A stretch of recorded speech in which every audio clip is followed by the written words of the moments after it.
welcome back to the PWG channel. So in Canada, Labor Day is approaching. And for a lot of people who don't know Labor Day, it is a very important holiday here in Canada because it's a time to celebrate all the hardworking workers who have been laboring away to keep our city functioning and maintaining all the services here in Canada. Labor Day originally started as a way for workers to campaign better working rights as well as better pay. So this Labor Day, we wanted to remind you of all your working rights that you have available to you as you work in Canada, and to remind you that your well-being is always put ahead of everything and that your rights are protected as a worker here. Did you know, as of April 29, 2021, employers are required to give you 3 days paid leave if you are sick from COVID or any infectious disease? So if you're feeling unwell due to COVID, please stay at home and maintain your health. Your rights are still going to be protected under the ESA, and your employer will still be required to pay you even when you take those 3 days off. So you can do it. A big thing in Canada is minimum wage. Minimum wage has been gradually increasing for different provinces over the years. As you can see, the minimum wage across each of the provinces differ. Within Ontario, Quebec, and British Columbia, BC is at its highest at $15.20. Every year or so, the Government of Canada does change the minimum wage and increase it from 50 to 60 cents. So that's always something to look forward to. Many foreign workers are used to being paid less for more unskilled work. However, in Canada, it doesn't matter what type of work you're doing, there is still a minimum pay that an employer has to pay you for every hour that you work. People will be surprised to hear that even really simple jobs like laborers and harvesting, agriculture laborers are paid pretty decent here. They're paid around $13 to $14 an hour, as well as assembly line workers who are paid $14 to $17 an hour. So even the most simpler jobs are paid pretty highly, and make sure that your contract is being reflective of the minimum wage that you're working in, because it is very important that you're getting paid for the work that you do. Another huge concept that people forget is overtime.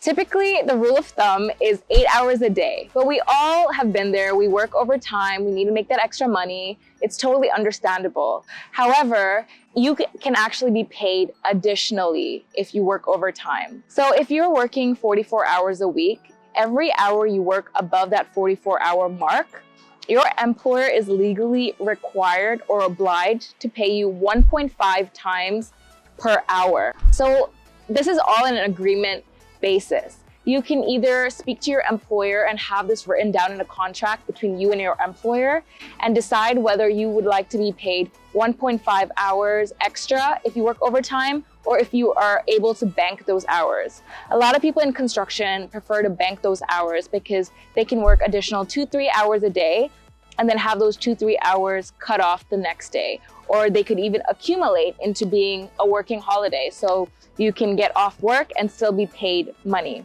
So make sure you know the difference between banking your hours and being paid overtime premium pay. Up to you which one you would prefer, but make sure it's written in a contract so you can hold it against your employer and make sure that you're being paid for the time that you're working. This same rule applies to public holidays. For a lot of different jobs, you're not required to work on a public holiday. And if you are, your employer should be paying you 1.5 times your regular pay. You can either do that, or you can even request an alternate day off if you are coming into work on a holiday. So it's important to know which holidays there are in Canada. In Canada, there are 9 public holidays, which you are technically not required to work on. So the 9 national holidays in Canada are spread across so that it's almost every month or so that you have a national holiday. And these holidays usually allow you to have Friday or Monday off work. One of my favorites are Labor Day and Thanksgiving because the streets are filled with celebrations and you get amazing food. Another important thing you should note is that all workers who work on a salary basis are eligible for vacation pay.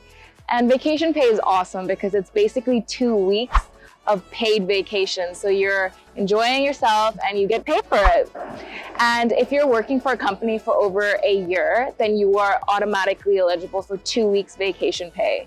So even if you choose to leave your job and you have not used any of your paid vacation or have taken and leave, you are still able to collect that 4% vacation pay that has been allocated for you month to month. So remember to take it. Next is termination. So if you've been working for your employer for over 3 months, your employer must give you a notice before terminating you. And if they fail to give you a notice, they are required to compensate you and provide you termination pay. So the amount you receive depends on how long you've been working with your employer. However, make sure you hold that against them and you still get that termination pay. Your employer is also required to give you Your record of employment, so any tax slips or any pay stubs, unpaid vacation pay that you have collected, and any unpaid wages for your work. The next important right is refusing unsafe work. And this is such a huge working right in Canada because your safety is the most important thing. So if you feel like your workplace or the task that you've been asked to do is dangerous and will put you in serious harm, you have the right to refuse it. For example, you're a roofer and your client wants you or your employer wants you to fix the roof, but it's snowing too much and you don't have enough harness or you don't have enough protection to really keep you safe during this task. You have the right to say no. In this case, your employer has to find a way to remove this danger, and only in that case can you continue working. Similarly, if you feel like you do not have enough training for a specific job, and you were not trained enough to perform this job, such as really important mechanical work or work using metal and really dangerous machinery, you also have the right to say no. Your employer should train you or provide the finances to train you and teach you how to maneuver this job safely before you are asked to do it. And in any of these cases, your employer does not have the ability to fire you or refuse to pay you for not obliging with their work at hand. In Canada, there are a lot of regulations set in place so that the employer cannot fire you or refuse to pay you just because you feel like you genuinely cannot perform the task without serious injury and you feel like this task is dangerous to you. So remind yourself that you don't have to put your well-being on hold to complete a task. You're never ever required to do something that is going to be dangerous. Anti-discrimination practices in Toronto is huge. As a worker, if you feel like your employer is discriminating against you because of your accent, your culture, or anything that's about your origin, these are serious accusations, and Human Rights Commission of Canada are here to protect you against discrimination from your workplace. And if you ever do feel discriminated against in any way possible, you can actually file against your company. They encourage you to speak up about discrimination. In a case that you feel discriminated against, you can file a complaint against your company, and then the HRCC will send you a booklet with a questionnaire and you can fill it out. Make sure you have evidence though and send it back to them. They will make a copy and give it to your employer for review. Due to discrimination, you can actually receive compensation with money, time, or some sort of clarification to alleviate the discrimination in your workplace. No matter what position you work in, you are valued, and if you're feeling discriminated against, speak up, and the Human Rights Commission will support you and back your claim. So don't be afraid to speak up.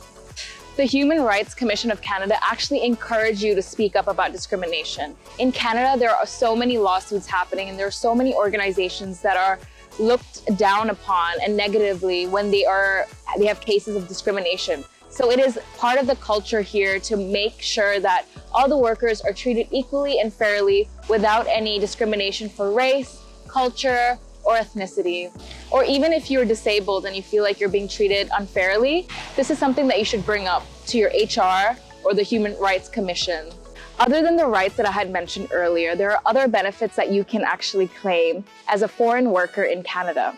You are eligible to employment insurance. No matter if you're not a permanent resident or a citizen, the government still insures you as a worker. If you were let go of your job due to things that were not in your control, such as shortage of labor or seasonal layoffs, the government still has your back.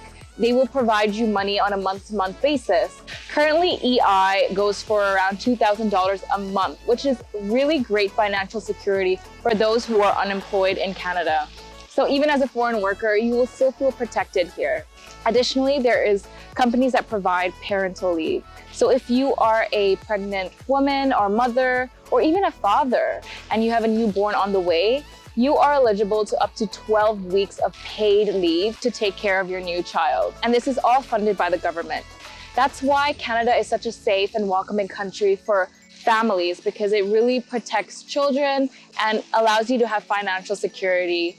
So as you can see, your rights here as a worker in Canada is heavily protected.